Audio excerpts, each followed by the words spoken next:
আজকে একদমই সকাল, সকাল ঘুম থেকে উঠেছি যেহেতু বাসায় মেহমান আসবে। তো এখানে মহামূল্যবান মায়ের প্লেটগুলো বের করতেছিলাম। মানে শাশুড়ি মায়ের।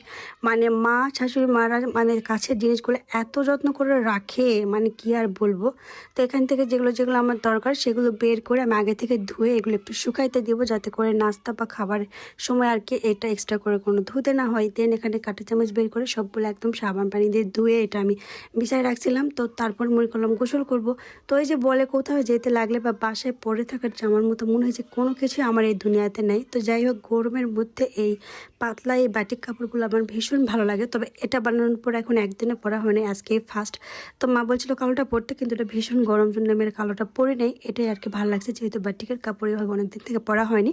তো এটা রাখার পরে মনে করলাম মাকে একটু কাজে হেল্প করে, যেহেতু বাসায় আমরা মানুষ দুইজন। তো আজকে অবশ্যই দাদি আমাদেরকে হেল্প করতেছে। দাদি হচ্ছে রুটি বানাচ্ছে। তো মাকে বললাম মাংসগুলো আমি ধুয়ে দেই, বাবু যেহেতু ঘুমাইছে হাতে আমার সময় আছে। তো মাংসগুলো একটু ভালো মতো ধুয়ে দিচ্ছিলাম। মা ওইদিকে এক পাশে রুটি ভাজতেছে আর দাদি হচ্ছে রুটি বানাচ্ছে। আসলে সবাই মিলে কাজ করলে কিন্তু কাজে একটু মানে হালকা পাওয়া যায়। আর মা কখনো ওইভাবে আমার থেকে জোর করে কোনো কাজ করে নেয় না। বা বাবু যে ওকে ঘুমাই দিতে দিতে যদি আমিও ঘুমাই যাই, তারপরেও কখনো উনি কোনো রিয়াকশান করে না। তবে আমারই মনের একটা হেল্প করা প্রয়োজন, যেহেতু আজকে বাসায় অনেক বেশি কাজ।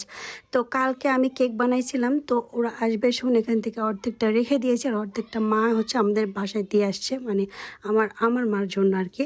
বলছে যে সবাই খাওয়া হোক অল্প অল্প করে। আর সজনে ডাঁটা বা আইখুন্দুন যেটাই আমার খুবই ভালো লাগে। তো এটা হচ্ছে আমাদের গাছের, মানে মা কালকে দিয়ে গিয়েছে। তো এখানে দাদি রুটি বানাচ্ছে, দেখতেছিলাম যে আগের মানুষের হাতগুলো কত সুন্দরভাবে তারা কাজ করতে পারে।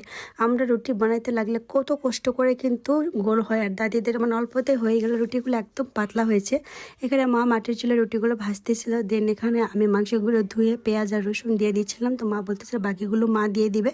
তো আমি মনে করলাম গোসল সেরে নিই। গোসল সেরে নেওয়ার পরে নামাজ পড়ে এখানে আমি শরবত বানাচ্ছিলাম। শরবতটা বানাইতে আমার এই কাজটা খুবই ভালো লাগে।